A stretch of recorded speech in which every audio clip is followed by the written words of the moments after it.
In today's conversation, Frank and I sit down 3 months after the initial Twitter storm that blew up our feed and nearly derailed our entire show. At the time, it was really overwhelming. But with some distance, I think we're asking better questions. Like, why are we godless couch fucks? The answer to that and more on today's Talking Nerdy. Talking nerdy. We're just talking nerdy. With all this talking nerdy. Oh, come on, you wanna talk nerdy? Here's something else that helped was, I'm a nerd, absolutely. But I will admit, not every one of my friends is a nerd. So yes, I hang with Frank and I have other nerdy friends I play D&D with and everything. And they would all self-identify in a positive way as nerds. But a lot of my friends are also they're partiers. They're going out. If they were in high school, they would have been with the cool popular kids, or maybe with the high school hockey team, because I'm Canadian. You know what I'm saying? It would have been means something very different. Yeah, down it would here be in the equivalent of the Texas football team. You know what I mean? But there we go. But they would be like that. And so there just wasn't. And what's funny is when I told them about this and they saw I was going to, they're like, so what you're saying is just a bunch of nerds think you're lame online?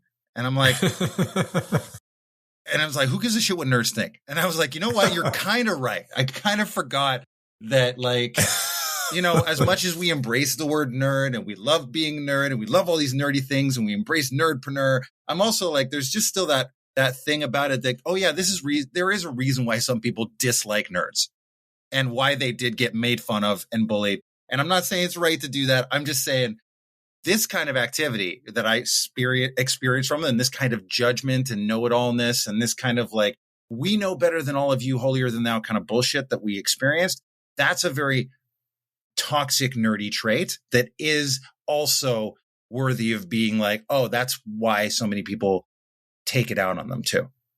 The toxic nerdy trait, the way you just said that, I think is a really concise, really great way to put it. Because nerds have that factor that you're talking about. They have that, oh, you know what? Let me tell you how you're wrong because I know more, because I can show off how much I know.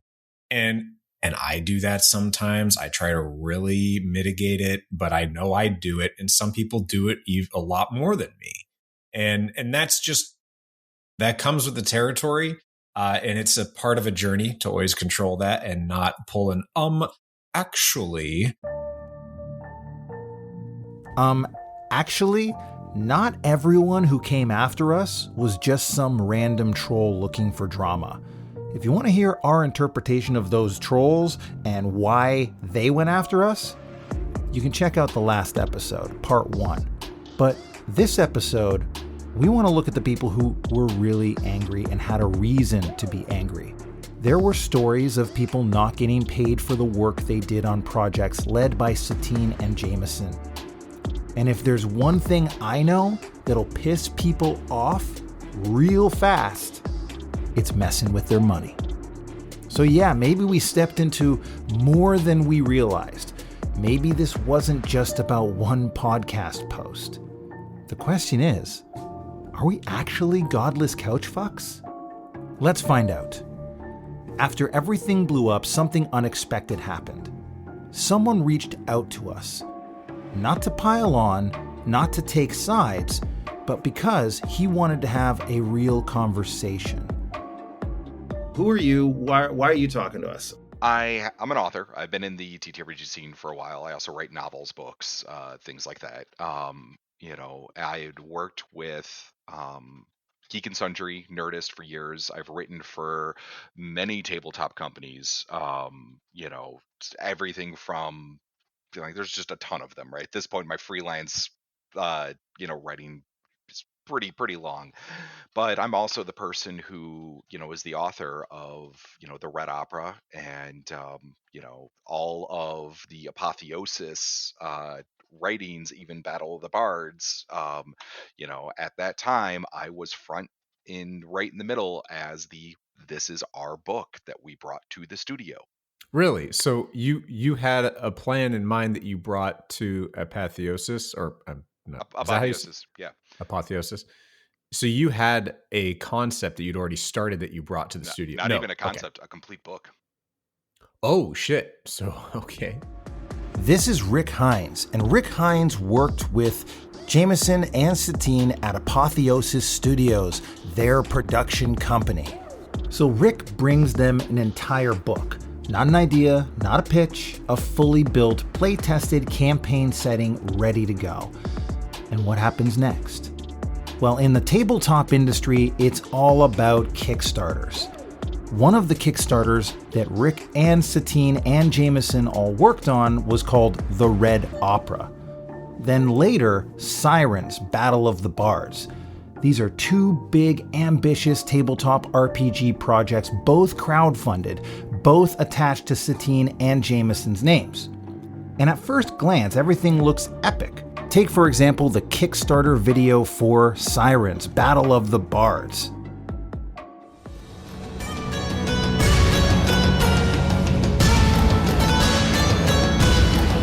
Sirens: Battle of the Bards is an epic 5th edition campaign and setting, set in the decadent city of Salvata.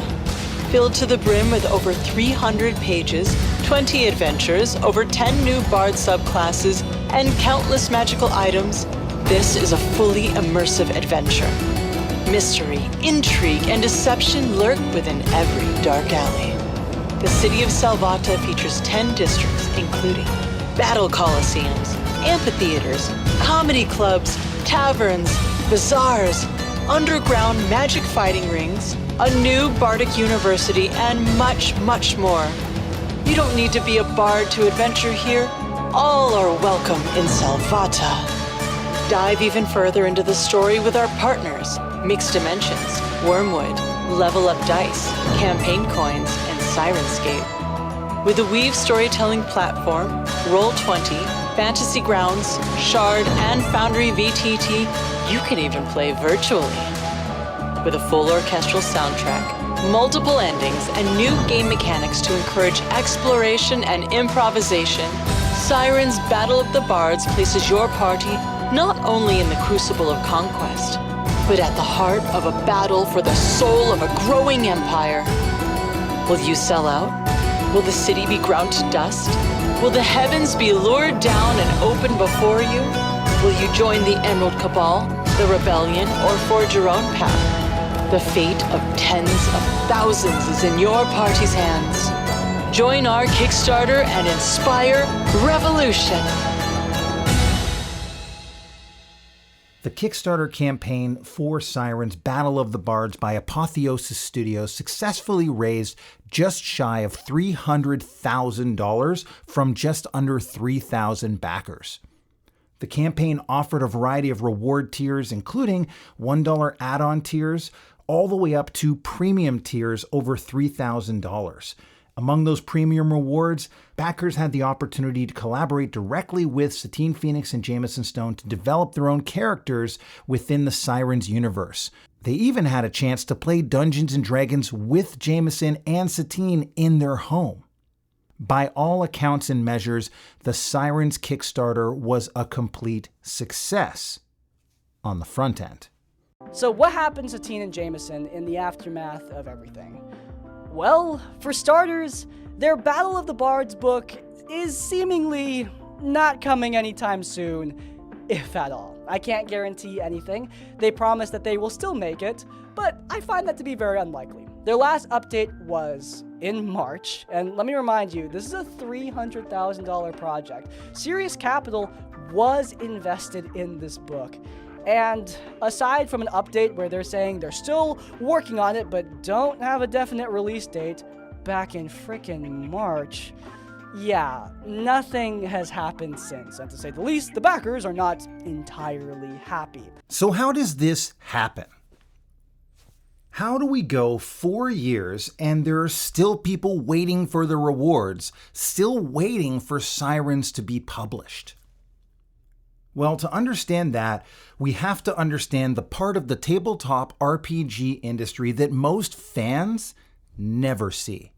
So let's go back to the guy who helped pull the curtain back on this industry for us, Rick Heinz, as he explains what he thinks happened when we posted that post on Twitter.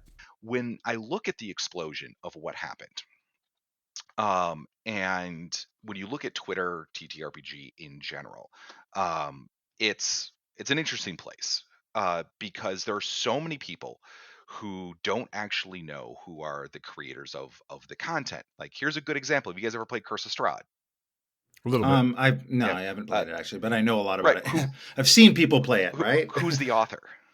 Chris Perkins is the main person, right? Okay. Isn't he? Yeah, well, he's the main person. Yeah, but not for, Curse of Strahd as the writer. Who wrote Forgotten Realms? Who created that setting? Great questions. I mean, well, you're definitely putting a spotlight on us on this one. I don't know. Right. When you mentioned you're a big fan of Star Trek, right? Melinda Snodgrass is one of the main writers of Star Trek Next Generation.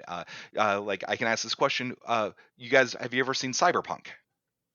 Or played Cyberpunk, the video game? The video game. I've heard of it, yeah. Yeah.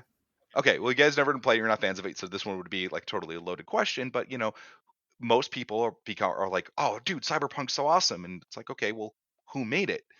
Cyberpunk's been out since the late 1980s by R. Telsorian Games, and Mike Pondsmith, this black dude from Detroit, created Cyberpunk, the RPG, and the Bubblegum Crisis.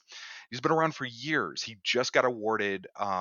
Finally, he's starting to get recognition because there has been a change in culture of acknowledging that Wizards of the Coast did something very, very damaging to the industry when they had their fall from TSR over into Wizards of the Coast. Wizards of the Coast. So who is Wizards of the Coast? Well, Wizards of the Coast is a major game publisher and a subsidiary of Hasbro, the multinational toy and game company. Wizards of the Coast, or WotC for short, is a powerhouse behind some of the biggest names in nerdy gaming. Specifically, in this case, what we're going to talk about is their ownership of Dungeons and Dragons. They do also own Magic the Gathering, the largest and most successful trading card game in the entire world, but their second most profitable part of their company is Dungeons and Dragons, the single most popular and most widely played tabletop RPG in the world. WotC owns the rules, the Forgotten Realms setting, and all associated IP, including the classes, the spells, and yes, the monsters. For example, some of these Dungeons and Dragons monsters have made their way into pop culture. Maybe you've seen the very popular show on Netflix, Stranger Things. The Mind Flayer. What the hell is that? It's a monster from an unknown dimension. It's so ancient that it doesn't even know its true home. Okay, it enslaves races of other dimensions by taking over their brains using its highly developed psionic powers. Oh my god, none of this is real. This is a kid's game. No, it's a manual, and it's not for kids. And unless you know something that we don't, this is the best metaphor. Analogy. That's what you're worried about. Fine, but an analogy for understanding whatever the hell this is. Okay, so this Mind Flamer thing. Mind Flayer. The Mind Flayer is directly out of Dungeons & Dragons IP, out of what WotC owns. In order for Stranger Things to use that word, Mind Flayer, they had to get permission from WotC to be able to do that. In this case, WotC seemed pretty cool, but probably because they knew Stranger Things was a big show on Netflix and was going to make their intellectual property, Dungeons and Dragons, way cool again. And it did. In 2022, Forbes estimated that the Dungeons and Dragons market generated between $100 to $150 million in annual revenue for WotC, out of its total $1.3 billion revenue. So now you know who Wizards of the Coast is. So let's get back to what Rick was explaining. There has been a change in culture of acknowledging that Wizards of the Coast did something very, very damaging to the industry when they had their fall from TSR over into Wizards of the Coast. And what they did was they didn't like Ed Greenwood. They didn't like that R.A. Salvatore had, author fame. for, despite writing a series of novels. Margaret, Hickman, all of these authors that we are familiar with. When you say, hey, D&D, you think Gygax, right? Not incorrect, but there's 6 other people in the room who built the lore. That's right. But so you have this. So what WotC did is they started hiding everything behind a studio brand, and so people will go out there and say, "Oh, I really love this project, or I really love this game line or whatnot," but they actually don't know who made the game line. And then you take influencers and actual play, and this actually isn't about Jameson or Satine in any capacity. This is actually just about culture of where I think some explosions and some like how things blow up in a different way. So what is Rick talking about when he's talking about these explosions? Well, picture this. Wizards of the Coast is both the heart and the handcuffs of the tabletop RPG industry. They gave us Dungeons and Dragons. Well, they own it. They kind of took it off of TSR, but that's a whole other story. There have been many explosions within the D&D community that WotC is at the center of. For example, in 2023, WotC attempted to revoke something called the Open Gaming License, or the OGL, which previously allowed creators to make Dungeons & Dragons compatible content. Backlash was massive.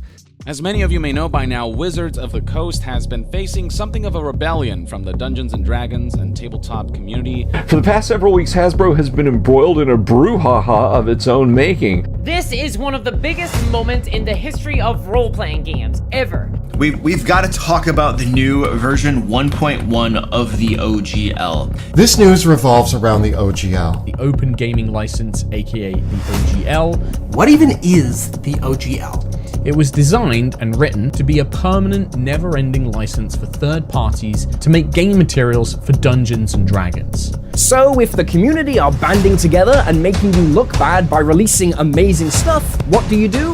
Well, you just change the licensing agreements and completely screw them over. Under the leadership of newish CEO Chris Cox, said that he believes the hobby of Dungeons & Dragons is under-monetized compared to video games, and that he desires for the type of recurrent spending you see in digital games. D&D Beyond will introduce a new $30 per month subscription plan. $30 per month per player? And emulate what video games do with microtransactions. Homebrew is getting banned at the base tiers. AI Dungeon Masters? WotC eventually had to reverse course on this decision because of the effect the backlash was having on their bottom line. WotC has also encouraged creating a pay-to-play ecosystem, which isn't really in the spirit of the game of Dungeons & Dragons. So they had a vision of launching a platform where they could monetize Dungeons & Dragons through a mass amount of microtransactions. In 2025, that platform dropped and was a complete failure. From that to concerns around them mishandling diversity and inclusion and being a performative ally instead of really handling sensitive topics well. And also, because they control the biggest game in tabletop RPG, they really set the tone for the industry. Their actions or inactions basically shape what freelancers, influencers, and third-party creators can realistically do. WotC's decisions are the tectonic shifts that cause tremors across the creator landscape. Independent creators like Rick Heinz, and also all the writers that Satine and Jameson employed to create their Sirens campaign, are navigating a world built by WotC, but not really made for them. Now, so in the TTRPG sphere in specific, the way that most freelance writers work are you go submit to a studio or you Twitter network enough, and you get paid like a per word basis for your writing, and you write for on hire. And the business model started from WotC. WotC, when they bought it from TSR used to pay royalties.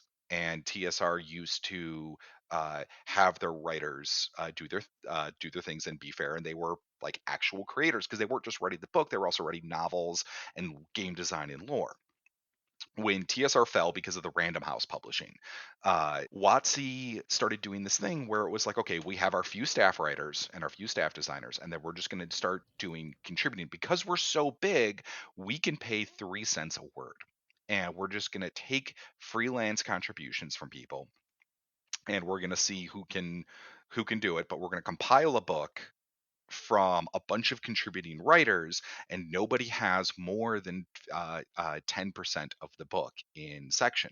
So, you get 2,000 words, you get 2,000 words, you get 2,000 words. Nobody's really the author of the book. The editor, arguably, or a compiler is the person. It's basically an anthology, right? But that means you don't have to pay royalties out on it, and everybody got their little spec work, and everybody's expendable. Because your name is Wizards of the Coast, you can basically hire, and people will think that, oh my god, this is so great, I get to go work for this major publisher or work on this project, and your name's going to be listed in the credits, but nobody is going to look at that. Nobody's going to know what you did, right? And you're just kind of a ghostwriter functionally. You have these projects being done this way. Now, when you take this into a larger context, and you have indie game studios that start picking up on using this method, you'll start seeing Kickstarters that are just walls of talent of freelancers and people brought in. And this is kind of just before actual plays really started blowing up. But you would have these, oh, we're all going to work on this independent game project, we're all going to write. But the books then are still compiled, and the industry rates are set by the industry rates of Wizards of the Coast and the baseline that they had set them, which are bottom barrel, right? They are basic. And so it's not a sustainable model. So what happens is Twitter TTRPG becomes a place for freelancers to end up starting to try to find and position themselves for the next gig. And what you're doing is you're chasing one studio after another studio after another studio to work on the next project. And because if you're a full-time freelance writer, you're only paid on a word count basis, and you're only paid for the work that you submit that gets approved and gets published, right? Now, obviously, as business guys and guys with day jobs, you take one look at that model and you go, that is a crazy life of hustle that, is not necessarily sustainable. Even when I went to Geek and Sundry and I'm there on the set with Satine, everybody that I talked to at Geek and Sundry headquarters was just a 1099 freelance employee that was working, and everybody just got paid for this. And they were talking about how their life is hustle culture. It's all the after parties, it's all the who do you know, it's all the name drops, it's all the things. And this is right when the rise of actual plays are starting to happen. So then you take all of this feverish need to find the next group of employment, to find the next job. And this is the state of the industry. And then you add influencers on top of it. And so influencers then get attached to a project, and influencers have influence. That's their power. That's their brand. They can either do something very good with it, or they can do something very, very bad with it. It's like a weapon. You can't really judge influencers by themselves, but you can judge what they do with it. Now, influencers would get attached to TTRPG projects to bring in recognition and money, because somewhere there's a studio head that, needs to sell copies of a book. It costs about $110,000 to make, in the current economy, any TTRPG book, all in on the back end, because especially if you're crowdfunding, because you're going to lose 30 to 40,000 in crowdfunding. You're going to lose or you're going to pay 30,000 for an art budget, and then there's writing and editorial and print costs and the whole 9 yards on the line. So you bring influencers on board. Now, influencers can go one or two ways. It has happened multiple times that influencers have become the face of the project, and then that explodes and that goes bad because the brand is tied up into their identity. But they are the face of the project, and thereby they are seen as the creator of the project, which, mind you, pisses off two groups of people now. It pisses off the people who actually made the project, and it pisses off anybody that was a fan of that person, the influencer in question that did something wrong and shitty or failed or whatever. So now you have the people behind the scenes really pissed off, and you have the people that are just passively watching really pissed off. And sometimes the influencers go out and take credit for the project as if it is their project, and not really understanding that maybe you shouldn't go autograph another author's book. Um, these things light people up. Now, with Twitter TTRPG being what it is, with a bunch of people who know everybody at different studios and are all behind the scenes, that then are all also trying to do actual plays now, and all trying to be influencers, because for a while it seemed the only way to make money is to go do actual plays and watch our streams and do our thing, and try to build that. The quickest way to build that turned into trampling other people really quick. But when somebody does blow up legitimately, it is like on fire, because everybody has a personal connection or has been burned in some way, whether or not that person who's on fire did anything of the sort to them. They could not even be intentional, like you guys getting lit up. You don't know 90%, 99% of the people on Twitter, but because other people have had an emotional connection that resonates with the idea that you brought on somebody else that may have harmed them, ergo by proxy you are now the de facto guilty. And the way that the industry there works, and how the behind the scenes is kind of a mess, it gets really ugly really fast. Can I throw out a parallel here? And so to help me kind of wrap my head around all this, because I think I understand what you're saying, and I just want to make sure. So when I was back in my acting days, I was also writing, and I got very into script writing and the industry of script writing. And I'm hearing a lot of parallels here about someone does a spec job. Someone does hey, I wrote this episode for Supernatural. And if you like it, please, and they go to the studio or producer and say, please buy it. Then the producers say, okay, cool, we're going to buy it, but your name's no longer on it because we're going to tweak it a little bit, and we got to hand it to our story room, and they got to sign off on it. And they may not change a thing, but that writer signed off their name, they signed it away, and in order to make a buck. Right. And it's very shitty for them usually. The producers usually writers. That's why the writers' strikes are always happening. It's constantly shitty. So in parallel, or in that universe, if we had taken a producer from a show that was known for not paying spec writers well, or even their writer's room that they've got, and we've essentially taken one of those producers and had them on the show after blowing it up. Is that similar to what? Yeah, that's okay. a really good parallel. Now, that's when you look at it, and everybody had a lot of stories surrounding them, and everybody's got their own stories, and there was some stuff that was drudged up from the past, there was some stuff that was over here, and everybody has their own tale, and it's not me to talk about each person. I always maintain, do I believe that they were out there intentionally being malicious? No, hell no. We were all trying to do a thing to build a studio, and from behind the scenes there was some element that made sense. I do not have time to do anything else but write and create worlds, and these are the things that I have made. David is doing artwork, and he's the lead studio artist, and we are spending all of our time making the thing. They are to go out and sell the thing, right? There's different roles, and that teamwork, when it's working, works well. But then when it doesn't work well, things tend to go the other way.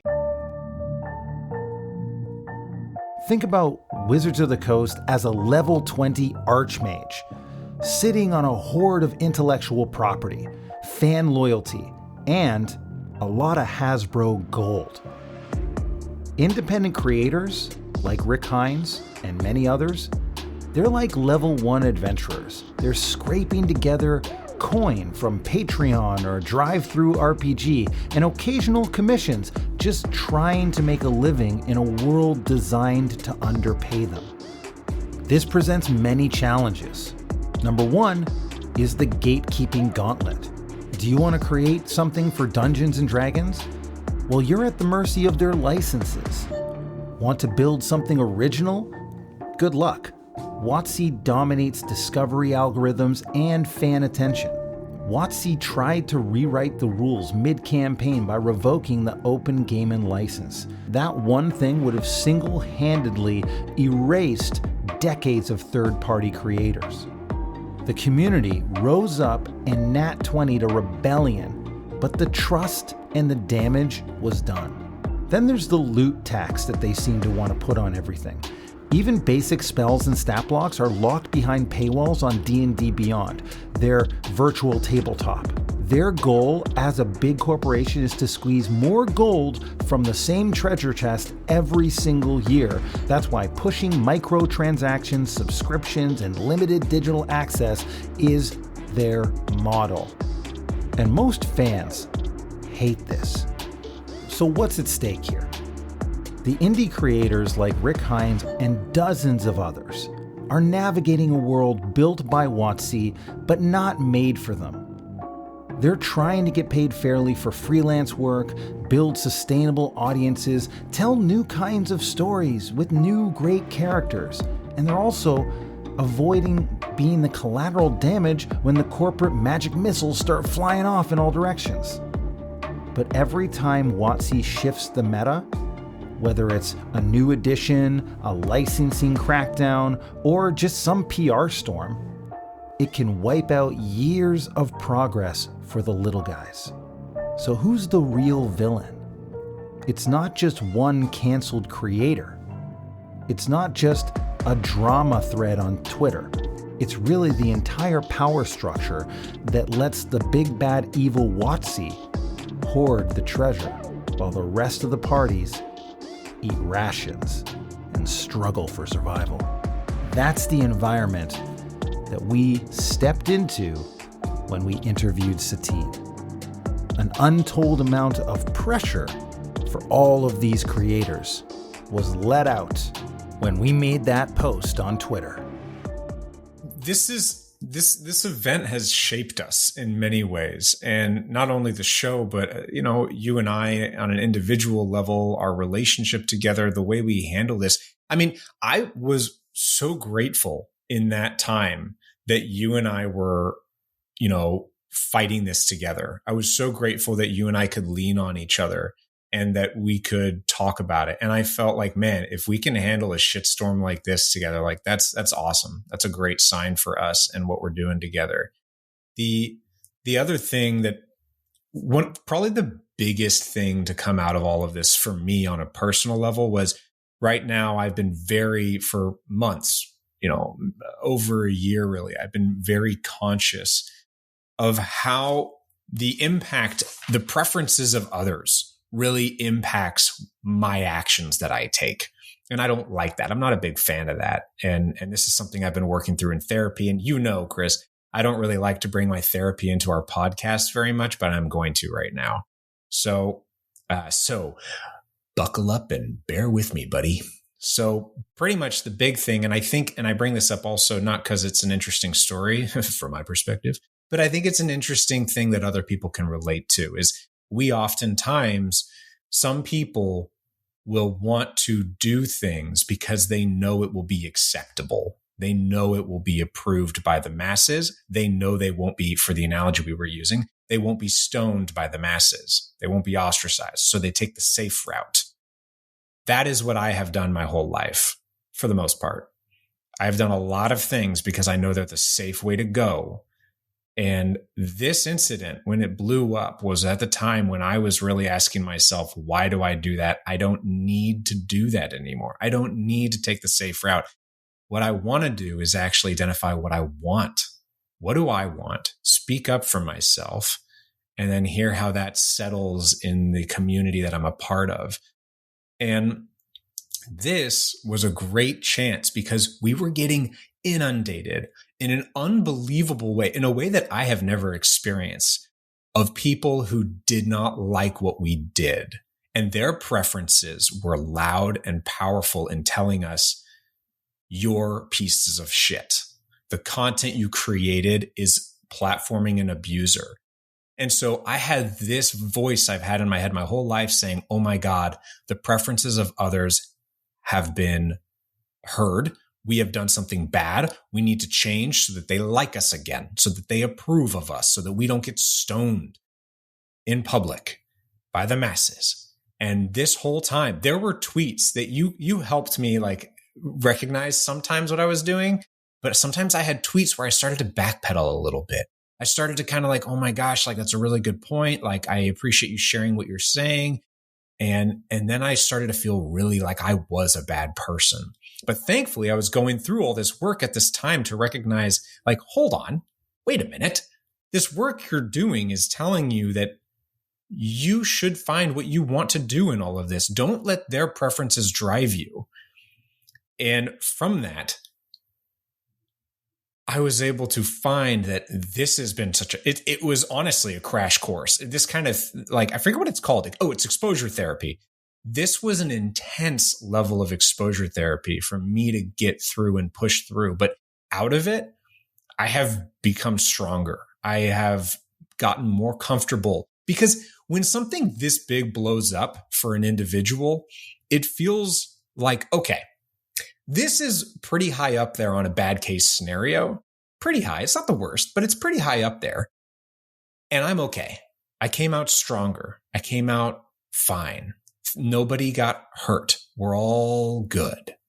So if that's what this looks like, then I'm okay with sharing my opinion. I'm okay with upsetting the masses a little bit and disregarding their preferences, because also we actually got some really positive comments from people.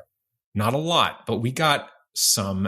And it was like today when I was going back through the comments, I found one comment in the over 200, almost 200 comments of haters. I found one guy that said, I found your podcast because of this interesting episode. You got a new follower out of me.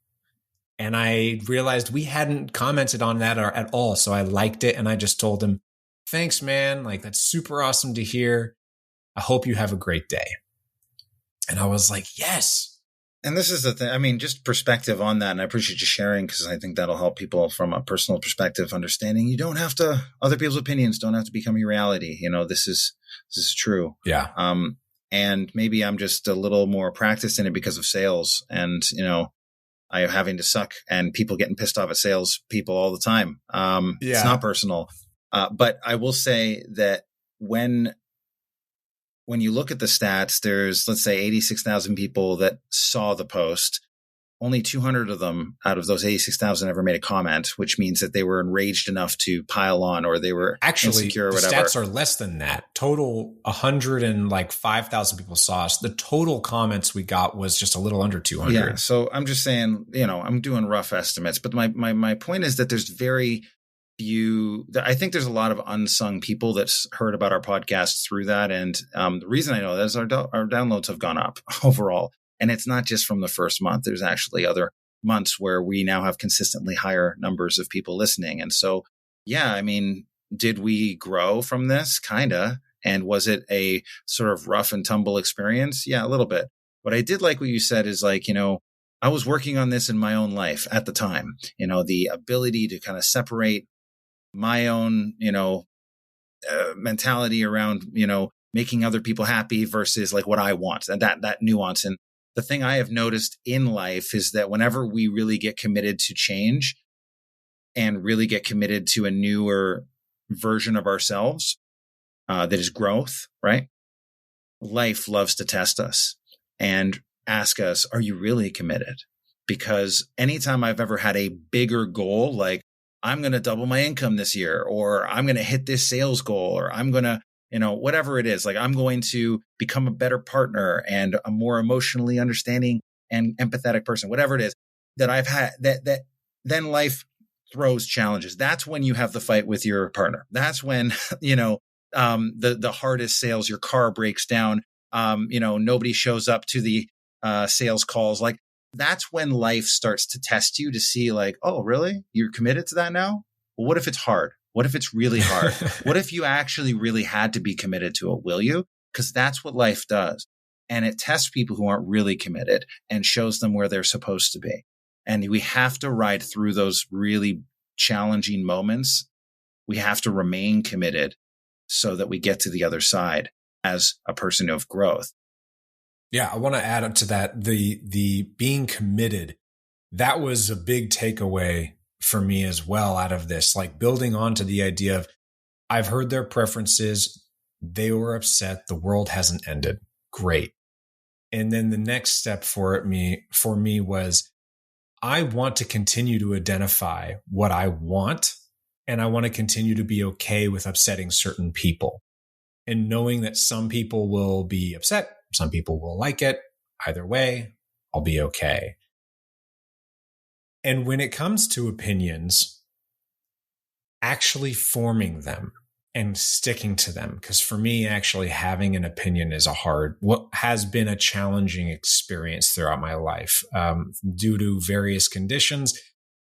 I was not given the freedom to have opinions because oftentimes they would lead to situations where I would be disappointed if I had an opinion.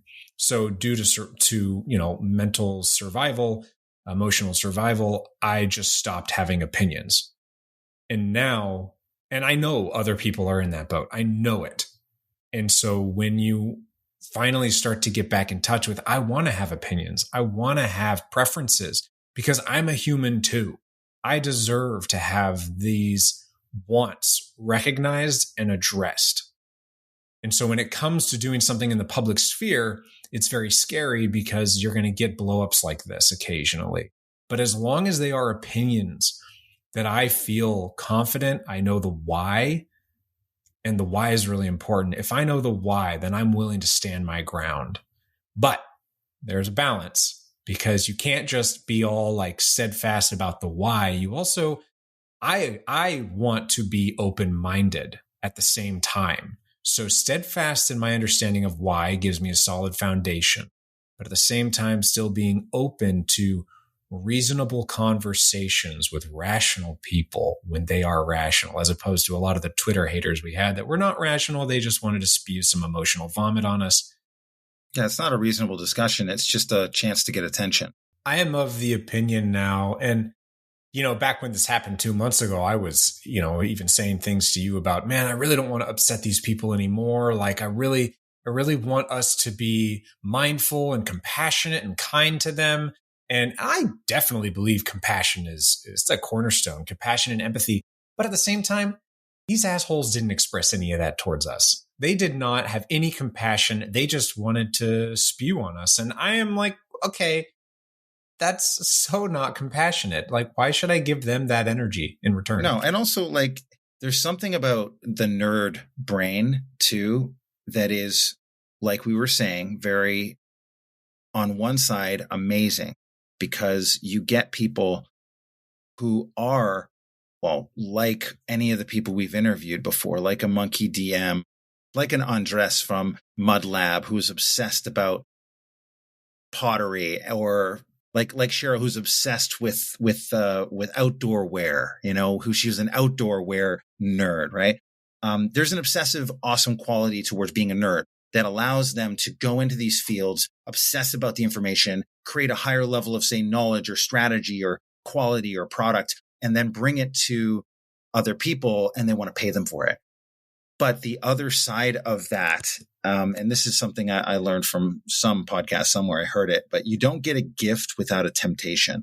And so the gift of the nerd is that they have this obsessive passion that leads towards skill, that leads towards, strategy and sales in a business, right? But then the temptation with that is the temptation that goes along with that, I think, is judgment when there's people, when things are like, there's a judgment that goes to it, or a morality, I guess, around those things where like you feel like you own it, like it's yours. And so when people come in to mess with it or change it or don't necessarily agree with everything you say, that's where that judgmental, toxic nerddom comes out. And I wanted to talk a little bit more about that in regards to this space that we kind of step into, because we step into a lot of spaces and we're probably going to have this a lot, The idea that when we walk into something with a nerdpreneur idea, with an idea of like, even maybe before trying to turn it into a business, but just walking into a space, wanting to be a knowledgeable resource in it.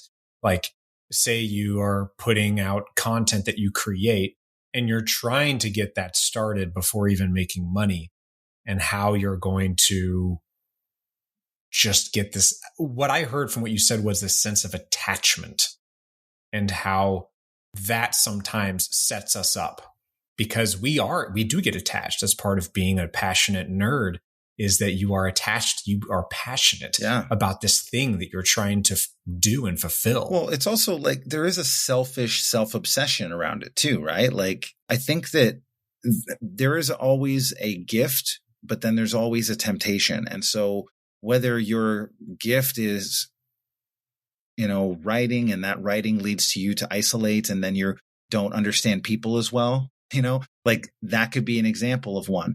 So there are many writers that consciously force themselves, even though they don't like it, to go and interact with people because it makes their writing stronger, because then they know more about them, the people, and, they actually can write people better. So there's examples like that. Are you telling people to get out of their caves to see the world? I'm just using and writer realize as an example. That their nerdy passion is not all that there is to their universe? Yeah, well, I think that, Brooke, one of the challenges of being a nerdpreneur is that it starts off with nerdy passion. You can very much easily isolate yourself into that little world. But then when you get into business, you're no longer in that world. You have to break out of it, and you have to be like, if you're selfish, for example, that can lead very well to being effective at, say, I'm going to obsess with the things I care about, and I'm going to just focus on my content, filming myself to camera, and do a lot of that and nuts to all the rest of my life, because I'm just going to focus on building this thing. Because if I do that, then I'm going to make all this money and have all this attention. I'll be able to monetize it, et cetera, et cetera, et cetera. That's the social media game.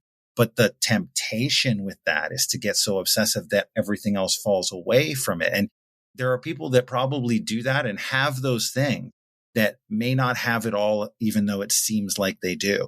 Right. And we know that from interviewing people on the back end, that like so many people's like, take a break. Like, you need to have balance in your life. It's actually not as important to be posting every single day, but it does matter your social media level of exposure, and curate your feeds, and turn the phone off. Like, put it down. Like, and these are just examples, but it could be anything, right? Like, if you have an obsessive personality, that can lead to you being obsessed with your with tarantulas, learning how to breed them, getting 6,000 tarantulas in your life, and having a full-time business where you're selling tarantulas. That can lead to success. But then the temptation with that could be something completely unspoken, is that, wow, like my relationship in my life sinks away, or I now have to, I'm more comfortable with spiders than I am with people, right? Now, I'm not saying that's with Aram, but I'm just saying there are temptations that he's probably had to mitigate to make his life work with that obsession. So, when you're dealing with extremes like that, and that's something that I've really enjoyed from several of our interviews is, T with Creatures Who Craft, JJ Art Creation, even Ryan at Zephyr Workshops, like they all talked about finding that balance, and in some cases finding those people that support you. Mm-hmm. So how does I'm curious. I want to kind of circle this back. How does this discussion of balance tie into the Twitter explosion? I feel like you're getting at something and maybe I'm just missing it. We talked about the nerd brain, right? And how it has both of those things, temptation and a gift, right? And I think a lot of the people were being willing to shit on people for gains in Twitter. That has a consequence too. And so there's a temptation very real in their world that like, wow, they have this gift of say a following or a take, or like they're good at writing, or they have something that's attracted people to their Twitter. And then they have this opportunity, and the temptation is to use that goodwill and that relationship and that talent that they have around writing or whatever it is to now shit on other people. And that's the temptation. And I think Twitter exemplifies that and exacerbates it quite a bit, is that you get to see how tempted people are to pile on to things. And, you know, like if they talked like that in front of people at a real job, nobody would ever hire them again. Nobody would ever work with them again. Right. And the fact that they are behind a keyboard and they're able to do it kind of semi-anonymously in their own little protective bubble of other people who agree with them, people can get caught up in this mob thing. And that's the temptation. Right. So I think that's where for me, it was a very strong exemplary case of like, wow, there's a lot of obsessed people in this world of D&D content creation that probably makes it very, very good for them to be obsessed with their worlds, that they're obsessed with creating these things that they own as far as intellectual property and then selling it, right? Or they really work hard to do it. But there's a temptation to, in that, shit on people who step into that world and don't understand. Yeah, the obsession is another interesting facet of the obsession. Is the only way you become an expert in something quickly is by obsessing. And I think so much of our generation, you know, millennials and maybe Gen Z too, I don't know, but we think that we should have success today or tomorrow or maybe this next Monday. You know, we expect to hit the stardom immediately. And so people have this desire to excel and grow as quickly as they can. And the downside of that is you're going to look for any way you can to grow rather than just looking for that way to provide value.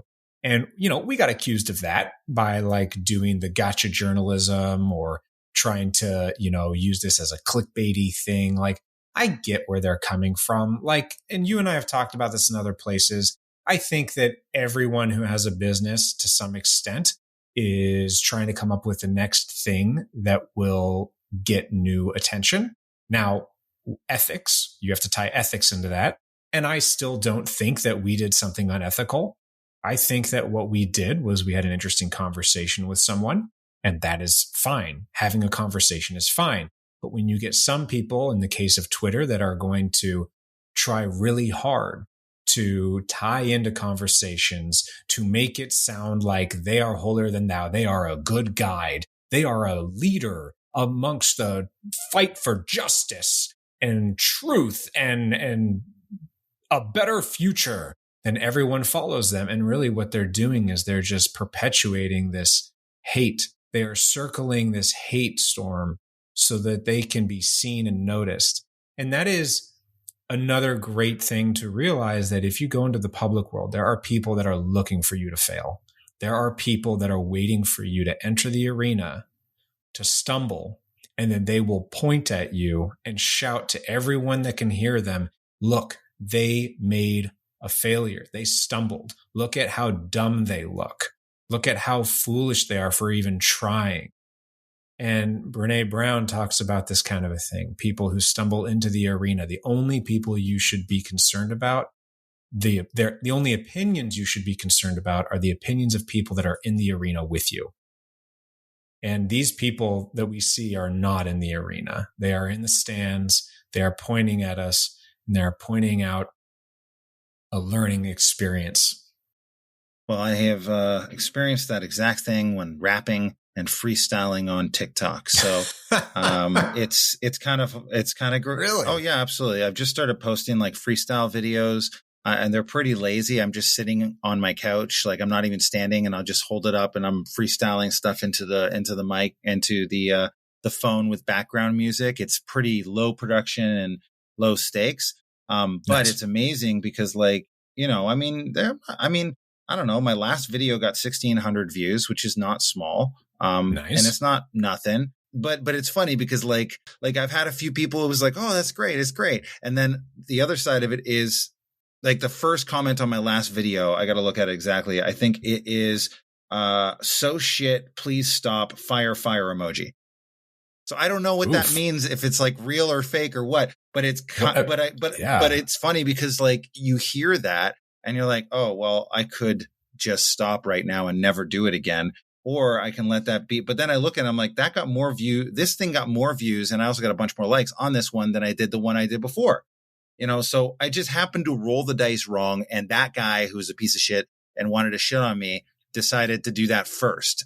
He also, he got first comment. That's really what they were going for. Exactly. Right. First comment. And the fire usually doesn't mean a bad thing, I thought. No, I know. But that's what's so weird. And then the other thing is, I've had the same thing with like my Dune post.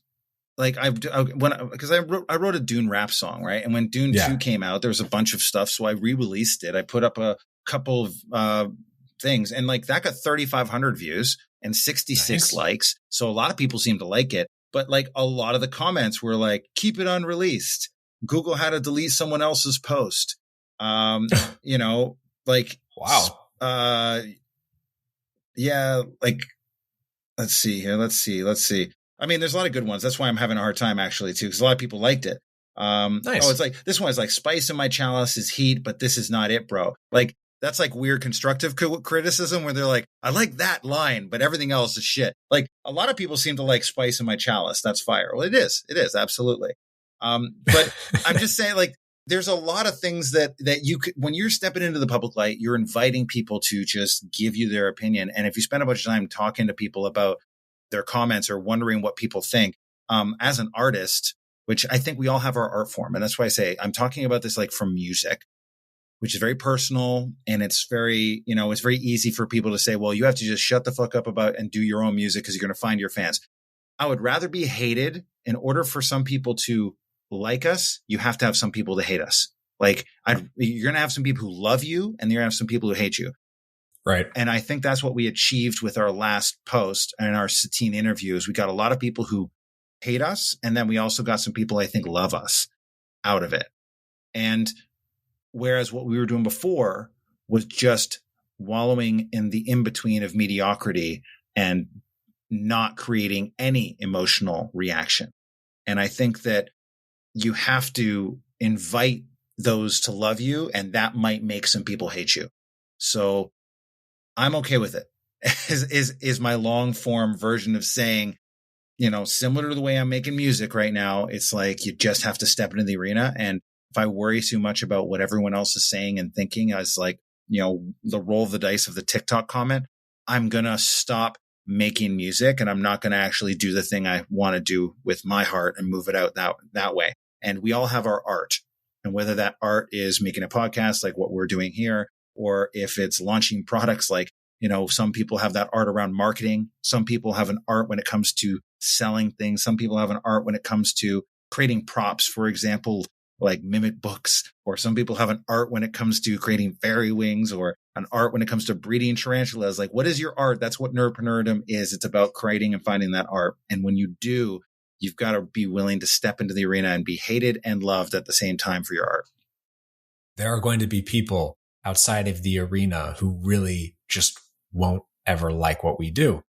And that's something I've had to be okay with. And I am. It's hard. It's still a journey, but I've definitely grown a lot in these last 2 months alone, because a lot to do with this big shitstorm. So thanks, Twitter. We come to you with gratitude for what you gave us.